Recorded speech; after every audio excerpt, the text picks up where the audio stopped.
Welcome back to the Milsim Units Podcast. I'm your host, C. Brock, and with us tonight we have Major LaFlash and Captain Tucci from the 3rd Infantry Division Realism Unit. Gentlemen, welcome to the show. Hey, thanks for having us. Oh, thank you. It's always great to have you, particularly here for our 3rd podcast from Milsim Units. Without further ado, let's get into it, gentlemen. Now, I want to start with you, Captain Tucci. What was your inspiration to join 3rd ID? So, my inspiration. Well, when I first joined, I was 15. So I was looking around for some units. I ended up playing in some random Arma 2 units, and then when Arma 3 came out, I was looking on Clans list, and I think the coolest one that I found and the one that was always number 1 was the 3rd ID. So I just picked it and I joined, and I haven't looked back. I haven't joined any other unit since. So I think I picked well. That's pretty cool. So obviously you've got a long history with the unit. Yeah, for sure. I've been here. Coming up on 5 years. I joined here. Yeah, well, I originally joined in 2015. Yeah, that's right. Yeah, then I stayed for a couple years, 3 years, I think. Then I retired. I came back 4.5 years ago, and now I've been in the unit straight for 4 years and about 5 months. So yeah, you're close to our 5-year anniversary gift. You'll be the next one that I have to get going for it. Yeah, I'm waiting for it. That's pretty cool. And I mean, you made captain. That's a pretty rare achievement. But I mean, we'll get into that a little bit more with your responsibilities in the unit. But I mean, you've got you're going on, I guess, like 8-9 years maybe combined time in the unit. I want to ask you, Major, being our most senior and experienced soldier in 3rd ID. You can say old. I didn't want to say it, but history is stands. So, what can you tell us about the story going all these years back in 3rd Infantry Division? Oh wow. Well, we have been around the block or two, or a decade or two, I should say. Started July 4th of 2003.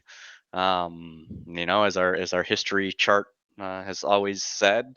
I am the oldest one here, oldest standing time in service with the unit, and I enlisted in 2006.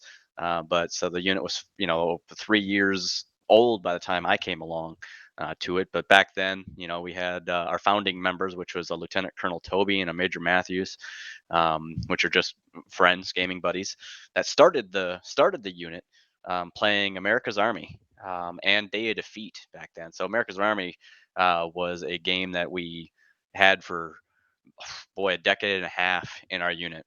It was produced by, I should say, developed by the U.S. Army.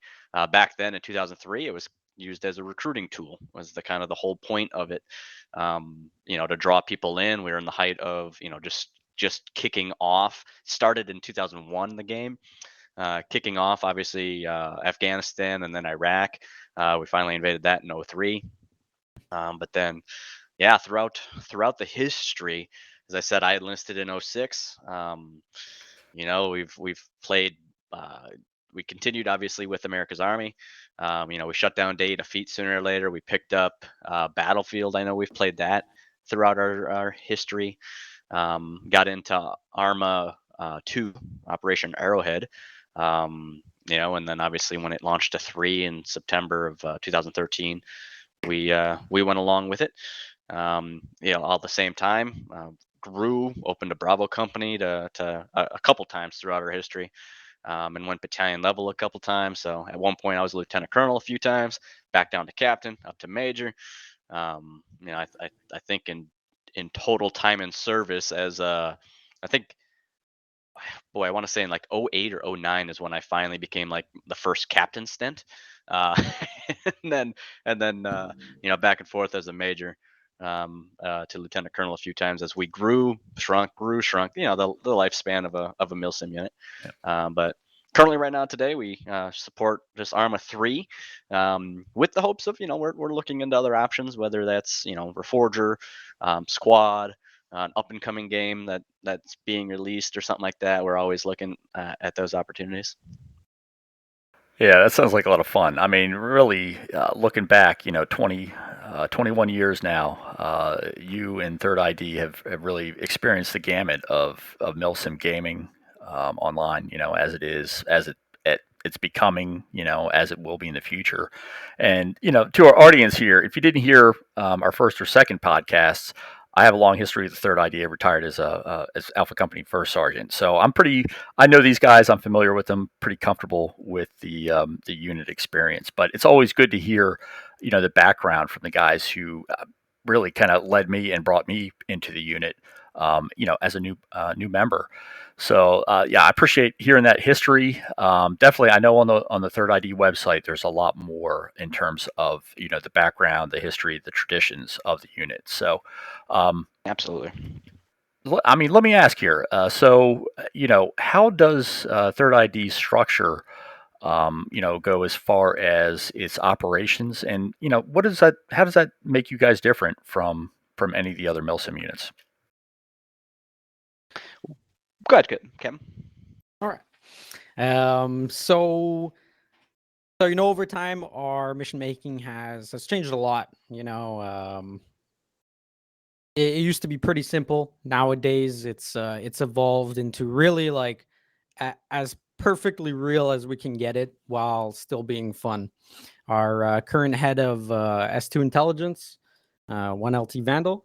So he's a real life Army officer. So we use him a lot to help us really just make our missions as realistic as possible. And nowadays we do maybe like 6 to 8 months long operations where we fight in a realistic scenario, and then yeah. So we try to make it as realistic as possible. But the realism unit. And definitely, I mean, I was there. I can testify to it. Realism is a priority, and I can't remember a mission that I didn't have fun in. Definitely, there were some challenging days, some really, really tough objectives, and some obstacles to overcome. But when it was all said and done, it was a blast. So, And I do say to add on to what Captain Tucci was saying with, it's a large process, and Brock, I know you know that process because your time with us, you did a lot of that. You've planned oh, operations and that, and we do it for such a long time frame to where you got a whole, we plan a whole year's worth of events, every single weekend, 52 weekends, to to to have a combat operation, the whole campaign thought out, the pre-mobilization, the FTX phase, and all that, to be brought into it. I think that's pretty unique. I've heard of units out there that do 2-week operation campaigns, and then they're doing multiple. Great, but now you got to think like the whole work that yourself, Captain Tucci was heavily involved for. It still is, and then obviously Lieutenant Vandal. That it you literally have writer's block sometimes trying to think of, okay, what can I do with hmm. this to keep it realistic, right? We're not going to be fighting Russia and China direct on because that's not where the US does. We have diplomatic ties, and but we are fighting, you know insurgent components supplied by, and thinking of like all those different one-off terrorist groups that attack, and just to be able to go somewhere in the world for a campaign. We've been Africa. We've been obviously Middle East a ton of times. We've been to to borders of Ukraine and Finland and all that. Um, and running out of areas. After 21 years, we're running out of Yeah. areas.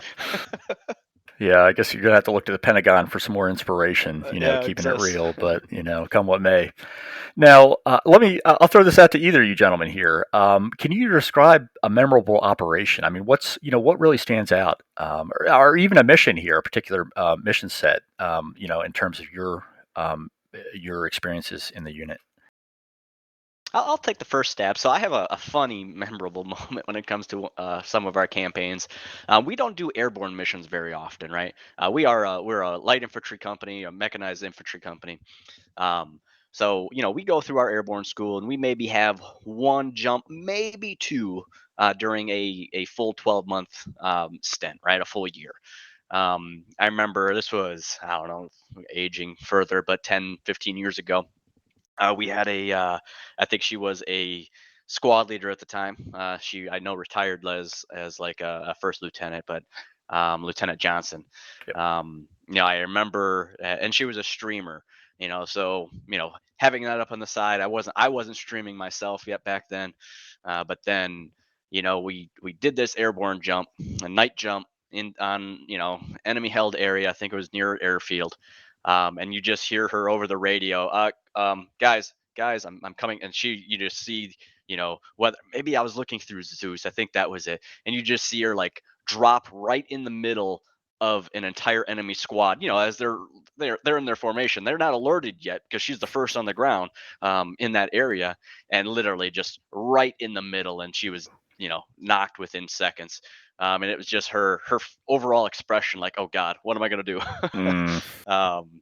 And then, funny enough, another airborne one that we had was, I think at the time it was 80 plus people loaded in, I think, 2 or 3 C-130s, and we were about to, take off from our airfield to, start our approach to hit the DZ.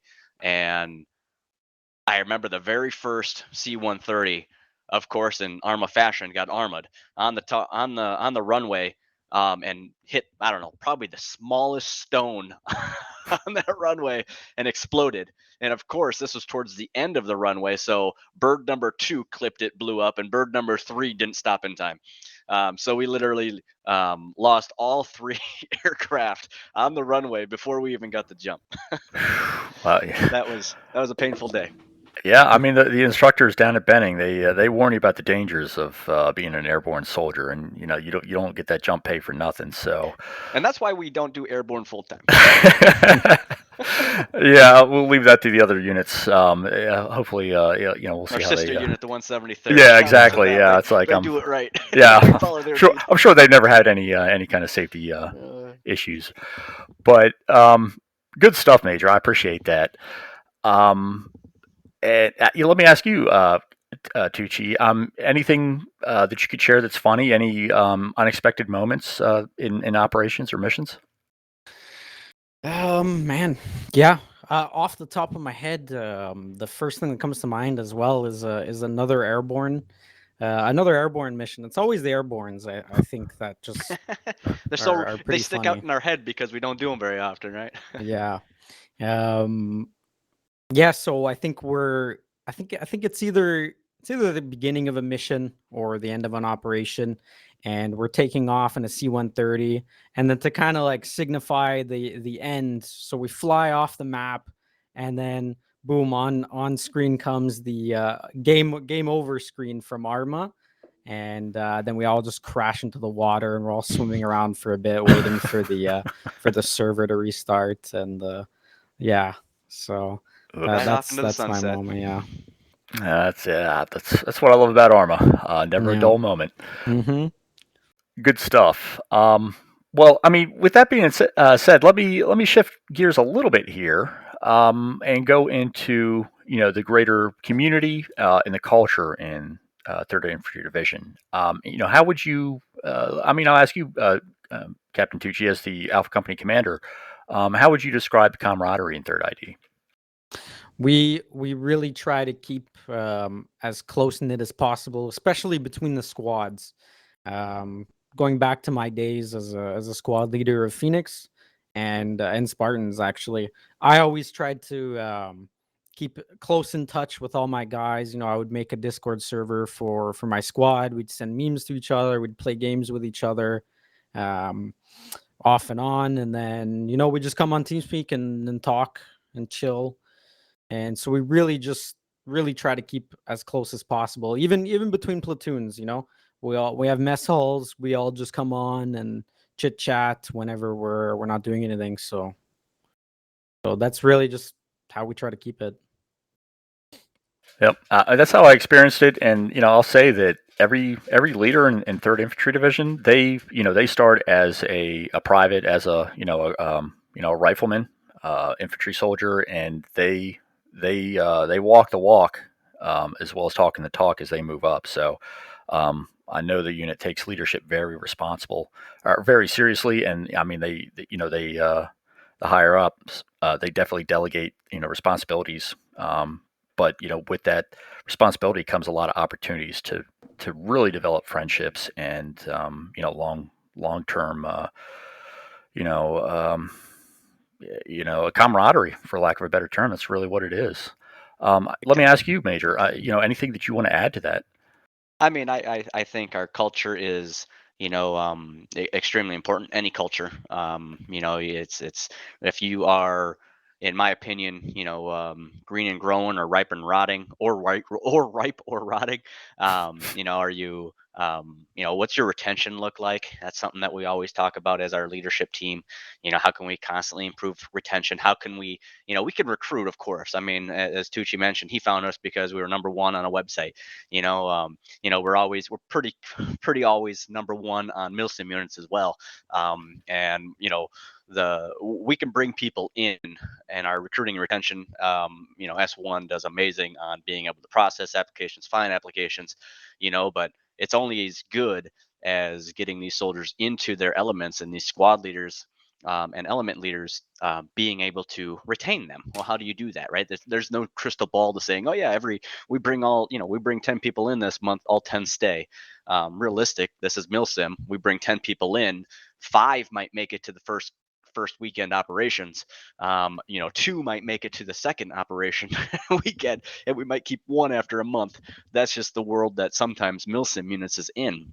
I mean, the only way to truly battle that is with camaraderie, with making making new members feel welcome and a part of the team, not a clique necessarily, right? They're not feeling as outsiders coming in. You make them feel welcome. I know we welcome them quite a bit. We have a part in our monthly ceremony welcoming them as well, calling them out, saying, hey, they enlisted this month. They generally get assigned to a squad, to where, again, that squad leader and that fire team leaders within that squad are messaging them, meeting with them, sitting down with them, getting to know them, kind of hopefully within that first 12 to 20, or 24 to 48 hours. So culture is huge.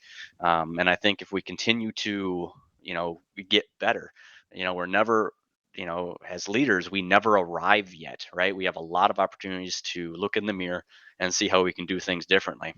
Hmm. So, So and to me, if we keep culture front of mind, and making it a welcoming environment, not that you have to be a military vet just to be here. Sure, we got our fair amount of those, but we also have our fair amount of 15-year-olds that join us from high school.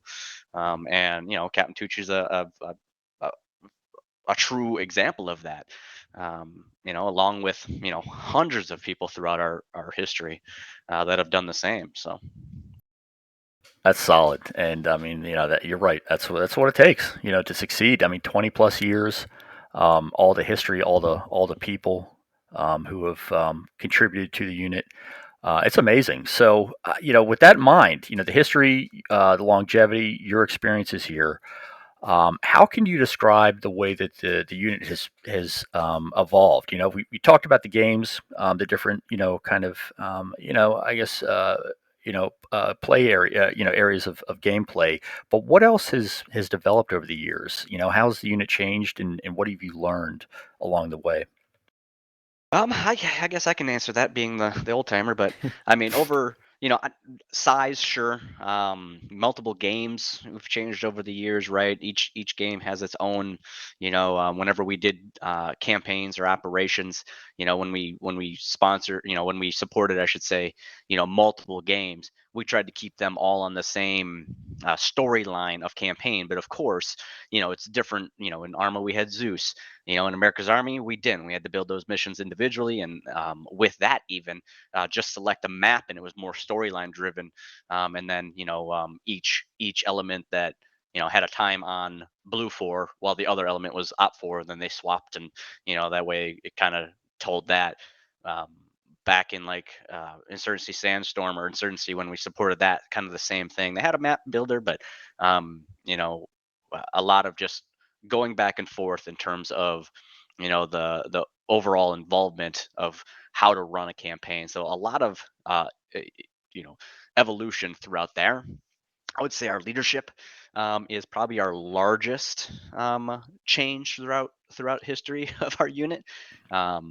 Emphasizing, as I said, I'm a as a unit commander, I'm a humongous, um, you know, uh, what's a better term than you know I really push. I really push for leadership development in the unit, because it's not necessarily about you know um, it- growing the unit. It's a firm believer that we can make better leaders out of all of us as individuals, which then just better your personal life as you go through, and your career for work, or if you join the military, or if are sporting, if some of our members are in sports for high school, and just having that leadership ability, and being able to develop that. And then really the side effect is that they're better soldiers here, and they take care of our new people coming in, making them feel welcome, as I said, with their leadership. So the evolution of our leadership is extremely important, and it'll always be, I think, front of mind. So you keep the standards high, but at the same time, you make sure that you empower your men to meet them and succeed in the unit beyond. Absolutely, 100% servant leadership, and then obviously there's a large portion in there of collaborative leadership to continue to grow and hit those standards and expectations of all of us, from myself all the way down to our lowest enlisted. So. Now, with that in mind, what can you tell me about Third ID's interaction with the broader Milsim community? Whether you're talking about, Discord, online, or in game for that matter. Cool. Um, Go ahead, I'll Kevin. just say a little something. You're definitely more suited to answer this, but yeah, the third ID. I mean, we got Major LaFlash here who started Milsim units, so we got that, and then we from the start we've always tried to interact with other units such as the 173rd. We do airborne jumps with them, we do Ranger School with them. So, and then just recently, right here, we got Milsim units. So we have a Discord for all the units to communicate. We had the joint operation between 4 different units. So I think the third ID has done a lot for the Milsim community. So I guess now Yeah, you, Major. I would concur with all that. Obviously, yes, Milsim units is a very important piece of our. I mean, yes, right. I'm a commander of the third. Obviously, yes, we started the third ID, or the Milsim units, and obviously the third ID was my first guinea pig, and really the inspiration. If you go back to episode 1 of this podcast, where Brock and I sat down and really just talk about the Milsim units and where it came from, it was 100% founded, and created because of my time, and the recruitment gaps that I saw out there for my unit in the third ID here. But being able to broaden that to the rest of the Milsim communities, just being here for the last 21 years as a unit, I've mentored, boy, for sure dozens, if not hundreds of like new units coming on. You get honored by people just copying you, Yep. completely like copying your website, like they even forget to like change the hyperlinks on some of the stuff, and you feel flattered about that, because literally I don't want to toot our horn, but you set the standard, right? And this Yep. is what people want to copy, and think that this is the standard of how we create and maintain a unit. And they come look at our website, look at our uniforms, look at our roster pages, look at how we do things.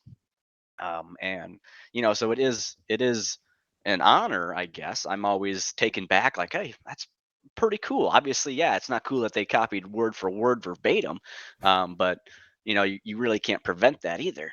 the other part is that the units that reached out and wanted mentorship, and that's really kind of the other side of Milsim units, is that mentorship, is talking to unit commanders, being able to share. There's we have, I know Tucci and I are part of a unit commander share group, to where much along the lines of that joint operation, that was many of those units, but being able to share experiences of veteran units that have been around for 5+ years, have more than, I think, 50 members, things like that. So well established. They've been through their hurdles. They've been through their ups and downs. And that was kind of the starting point of Milsim units as well, being able to say this can be a factor of success within Milsim units, being a part of the third ID, sharing our struggles, talking. I know we talked over things like what finances, how, what is the servers availabilities, what are some of our leadership schools, what are the training courses that we go through, and share this among those groups.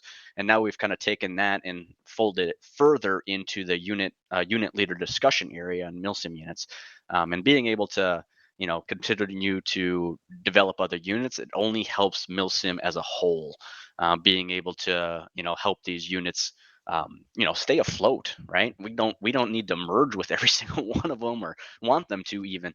There has to be some individual groups out there that continue to thrive and do so good. And a big part of that is supporting them, and being a part of that, their journey. And if they have questions, answer them. Roger that. Good stuff. Now, let me ask, do you have any big plans, any goals for the third ID? I mean, with all the accomplishments, what more are you going to be pushing for and striving to achieve? Well, I would say, I mean, kind of quickly, I mean, maintain where we're at. Obviously, I 100% want quality over quantity of anybody, which is why we focus on leadership and retention. As I said earlier, whether or not we expand into a different game, or add on to, we're going to keep Arma 3 regardless. But obviously, with Arma 4 announcing for in 2 years from now, Mhm. in 20, oh shit, 3 years from now, in 2027, being able to get ready for that, prep ourselves, getting our leadership team right, maybe bring on that another game as another company, just to to keep things moving in that direction. But that's really about it. I mean, we want to continue to develop our people. Outstanding. Now, let me ask you, Tucci. As the company commander of Alpha Company, I know that, and working in S2 and with S2, obviously you've had a huge role in mission planning operations over the years. Now, on a personal note, I mean, or from your perspective, if you could design your dream operation or mission, what would it look like? It may not be too realistic, but I've always thought the concept of maybe going to war with the Mexican cartel. Um, yeah, I don't know. I think it would just be interesting, man. Like in the Mexican setting, busting down door to door, trying to go for the drugs. I don't know. I think they're a pretty I big would say it's power. not too realistic, because Yeah, I Hmm. do think that's obviously in America here, how we yeah, we're dealing with our borders and Yep. and all that. I mean, there's definitely a realistic term to that could happen. yeah, Us going into Mexico to kind of put it on their on their yeah. footsteps, I guess, but And Yep. and on their maybe doorstep. you're working with the police, but they're paid off by the cartels, so then they start shooting you. I don't know. Yeah. I think it's different than than the traditional Milsim. So I think it would be fun, but I don't think we'll ever go there. So Yeah, it's I would not say never. yeah. I mean, exactly. It's a sensitive issue, but it's funny To how. me, it at least sounds like a fun op campaign. yeah, Yeah, yeah, seriously. But I mean, it's funny how real life can influence missions, and how we can develop our fun ops or our operations, and then real life kind of takes the next step in it. But that would be something. I'm sure you'd have a lot of trigger time. It sounds like fun to me. oh yeah. Now, on that lighter note there, let me ask you, just for fun here, if there was a military movie, or like a miniseries or a show that best captures the spirit of Third ID, what would you say it is? Oh, you got anything, Tucci, on that one? Oof, man. Yeah, there's a lot of movies that I've There is. watched. I mean, we just had movie night and watched, as one of our fun things that we do, and I started it up this year based on one of our sister units, like the Fourth Infantry Division, which actually, fun history fact, used to be one of our platoons, split off from us, mutiny. No, I'm joking. But then split off from us, and they've been maintaining, and now they're part of our commander share group. But they do it. They did. Maybe they still do, but I saw them do a movie night, and that was one of the fun things. I'm like, oh, that'd be awesome. So now every month or so, I try to, I do a lot of hotel stays, so I got my nights free sometimes to be able to host a movie. And I'm trying to think of the movie that we just watched like a week or two ago, but I know the one prior to that was like The Land of Bad. To where then we had, took place in like the Philippines and was like a JTAC or a J Air Force guy. I don't know what the heck that is, but and so thinking of like what movies or shows, I remember when Generation Kill came out. And that influenced some of our campaign operations back then when that first came out, because that was fresh 2003 invasion of Iraq, and I think it like came out in maybe like '07, '08, '09, somewhere in there. I don't know, but I remember like back then we had a Captain Drinkman, which ran one of our companies, and he was a big fan of that, and he kind of did some of our campaigns back then, and it was like Hitman, and he was on the radio all the time. So I mean, if anything, pretty close to that of Generation Kill, because then the camaraderie side of it and all the tomfoolery that happens on the backside that hopefully Tucci and I never see or hear, still happens, right? Good stuff. Yep. As a first sergeant, I can assure you all the men are in order and they're good to go. So Of course, of course. now, with that long history, there's a lot to take in from the unit. Now, if our audience here tonight, if they could see one aspect of Third ID's operations, what would you want to showcase? I would say our overwhelming, ability to take an objective, right? Um, we have multiple assets for our unit. Obviously, we talked infantry, but we also have a reconnaissance platoon. We also have a flight detachment with our three cabs, so they provide obviously transport, close air support, medevac, and being able to, at our size, generally we're around that 75 to 100. That's where we hover, pretty consistently. Being able to bring, that many, of course, we pack out a server of 80 or something like that pretty consistently. Being able to see the full aspect, like our flight team being able to recon an area. We then bring in our reconnaissance team to do some zone recon or area recon, and being able to mark certain high interest points to us. Whether or not then we make that call to, or whether Captain Tucci here makes that call, I should say, if we're going to send in close air support and hit that hard target, or are we going to send in our infantry? What squad do we send in? Our weapon squad to maybe hit it with a little heavier stuff, or I would say our overall thought thought out of how we handle each objective is top notch. And we do multiple objectives per week, per, I guess, per mission. It's not like we hit one town and we're done. We're hitting this outskirts of this town, taking this main target. We're splitting our forces as well.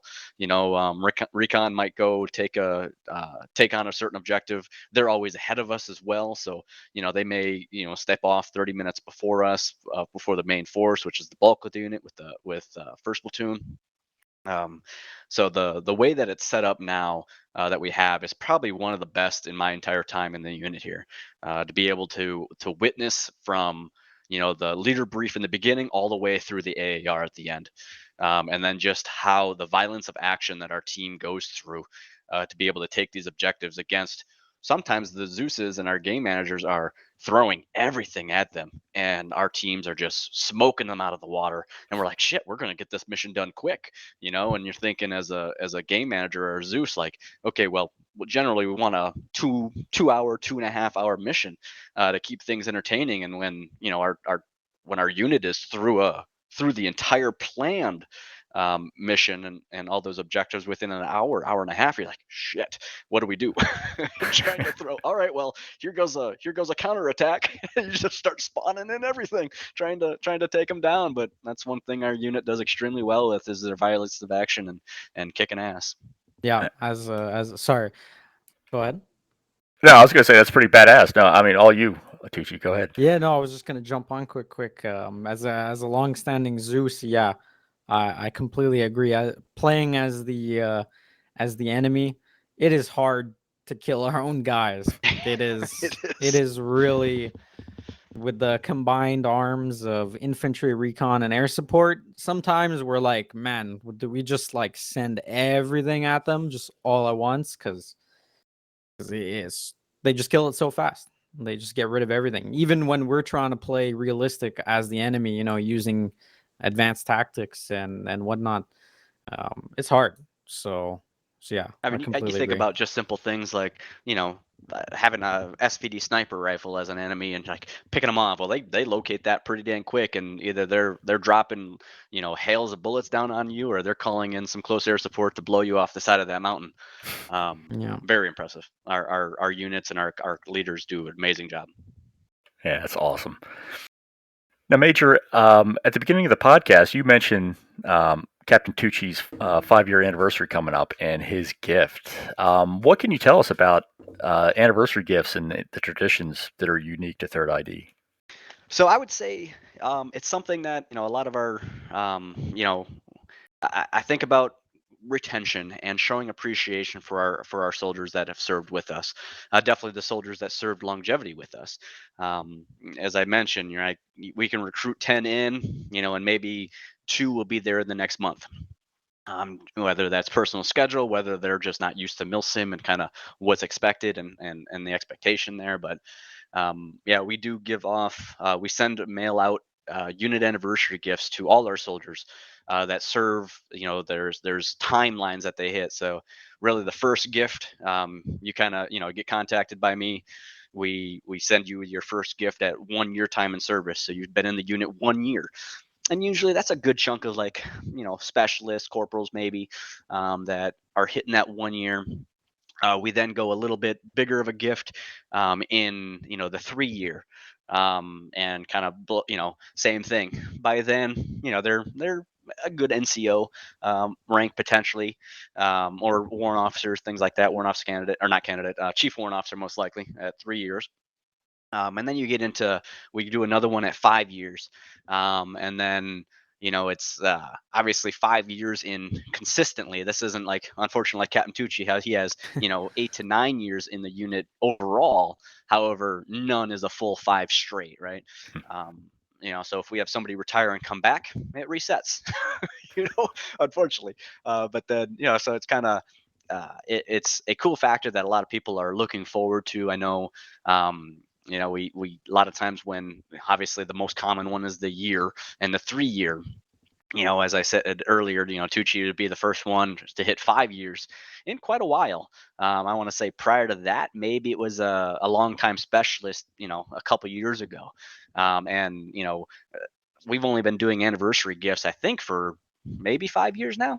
I don't remember if when you first came back, Tucci, if that was a thing we were still doing, but I just kind of came up with it, just a way to show extra appreciation to our soldiers for being a part. And usually it's, third ID type swag, related. The higher you go, it's a little bit more. And the ongoing joke is nobody truly knows really what the 5 year is. And a lot of people kind of know what the 1 year is, and that's just I'll say it here because it's so public knowledge, but it's a third ID combat patch, subdue patch, just easily. It's as a unit fund type thing. I can buy them in bulk pretty good. I can mail it in an envelope, so it generally makes it there. It doesn't cost a lot to ship because it can fit in an envelope to where then it's a U.S. stamp for 60 whatever cents, and then throw in the appreciation letters and signed letter by me and saying, hey, thanks for your service for us. We really appreciate it. And then our 3-year, soldiers have shared this again, public knowledge, I guess you could say. But then each soldier then at 3 years gets dog tags. So real military dog tags, and being able to have their first name, their last name, what element they're a part of, their call sign if they're currently in one, or the element call sign that they're assigned to.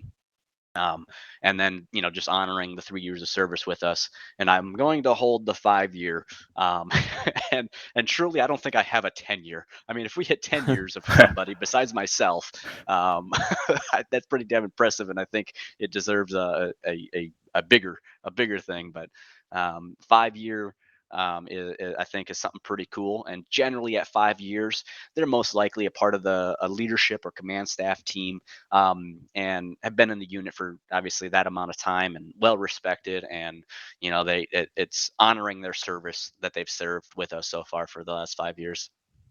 Yeah, definitely. That's really awesome. You think about it, there's hundreds of Milsim units, and like top tier Milsim units. There's probably thousands of informal, kind of small level groups that operate together. I've not heard of anything like this in any other unit. It's one thing to get a letter in the mail, but to get a physical gift, a physical memento. You know, uh, Something to help you, remember your achievement in the unit. I mean, really, that is truly unique. I thought so too, and that's kind of why it's so important to make sure that that aspect still continues to be part of our culture of showing appreciation. Because there, with milsim units, literally we have over 300 some units on milsim units, right? There's options for other soldiers, or people, individual people looking. So for them to choose us and stay with us for that long, I think it's something that we truly need to appreciate, and wholeheartedly, not just saying, thanks for your service. It's, dude, we appreciate this. I mean, you're a part of the unit history, you're a part of our group, you influence us, to make us better. You show up every week, because we know the standards and we know the expectations of all our soldiers, with the time commitment it takes to be here, is a huge commitment. And all the way from myself all the way down to the low enlisted, it's a huge commitment, and we want to make sure that we appreciate our soldiers for choosing us to have that commitment with. Outstanding. All right. So, if our listeners want to get involved, or if they want to join Third ID, where do they go? Well, obviously, you'll find us hopefully on the top of the Milsim Units Arma 3 page, all the time, because we vote like crazy. We make it that's part of our culture, actually, to make sure we vote. We use that Milsim Units vote bot. But then, obviously, our website, it's been the same for decades, thirdinf.us. Obviously, you can find our YouTube page. We have that we can list down below as well. But we have several different. We're active on social media with X and Facebook, so we're out there. Our public affairs team does an outstanding job, being able to continue to produce content for our YouTube, and we have TikTok. I know that, and we have all these social media platforms that kind of just add a little extra, to the unit and showcase us. But we're not too far from wherever you're searching. I guarantee we're probably on there. And if not, please stop on in. If you're obviously listening to the Milsim Units podcast right now, so come find us on there, and all our social media, all our stuff, all our content and contacts are right there. Our Discords, things like that. Seriously, yeah. Get online, check out the videos, check out the Discord. Just check out the camaraderie of the unit here. It's got a lot to offer, and as we've discussed here tonight, it's really one of a kind, and I'm definitely looking forward to seeing what comes in the months and years ahead. And yeah, thinking of 2027, I think we're all counting down, but it'll be here before you know it. So we'll see what happens. Now, this has been a great podcast, gentlemen. I'm glad to get both of you on here tonight with me. Any final thoughts you want to share with our audience? Yeah, Tucci. Man, yeah, I mean, if you're interested in everything we're talking about, check us out, and we're always striving to be as realistic as possible, and we're always adapting. So come check us out. Yeah, to model that, obviously we've been around the block a time or two. Yeah. We have strong relations within the Arma 3 community. Something we love to do. I mean, last year, our 2020 or our 20-year anniversary, we held a ceremony there, and that was great being able to bring a lot of our retired soldiers over the last 20 years back. We also got like our even the community manager Justin Leclerc there as well to jump in with us, and not only did they do the operation with us, but obviously was a part of our 20-year anniversary. Just being able to give back to the community, continue to be a staple of the Arma 3. I'd like to thank the Arma 3 community for constantly pushing us to get better. All the individual people that have enlisted with us, our leadership team that is here running the unit day in and day out. Definitely couldn't happen if we didn't have such a strong leadership team. It's anybody that's ever run a unit, you got to trust these people. As a leader, you got to trust the people below you, the subordinates, to be able to do it, and that's something that Captain Tucci here, since taking the company commander role, has done. Our current first sergeant, with First Sergeant Garcia, who replaced you, Sergeant Major Brock, Yep. and being able to hand that down and get into those platoon leader slots. Thanks to those soldiers as well, our 3 cab commanders and XO or Chief Warrant Officer.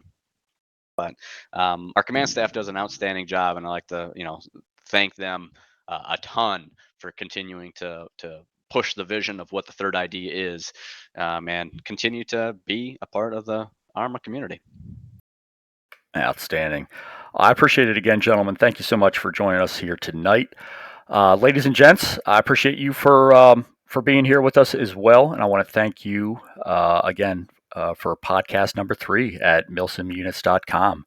I'll be back soon with another podcast featuring a prominent unit in the Milsim community. But until then, this is C. Brock signing off.